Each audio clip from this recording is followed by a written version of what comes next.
how to scan a Wi-Fi QR code on your laptop. Hi guys, in this video I'll show you how you can scan a QR code on your computer. So let's get into it. So first things first, what you need is a QR code, and I already have it. I just sent it to myself, and right here is the QR code, and I just need to go ahead and connect it. So to do that, all I would have to do is open up my browser and go to scanqr.org.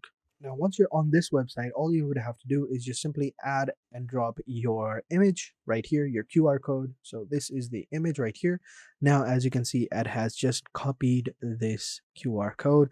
Now, all I would need to do is just simply add it into my computer. So to do that, all what I would do is go into settings, and in settings, I would need to go into network and internet, go to Wi-Fi.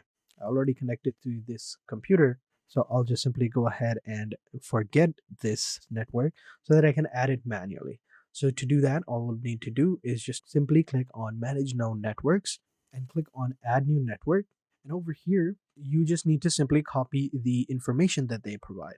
So this is going to be the name along with the S. Just simply copy the name, add the name. Security type is going to be WPA2. And then for the security key, you're just simply going to copy after the P. Once you've copied it, just paste it in and then just simply click on save. And now we are good to go. Now we'll just say connect automatically. And now we are connected to it automatically. And there you go. It is now working. So that is how you scan a Wi-Fi QR code with the laptop. So thank you guys for watching. And until next time, take care and goodbye.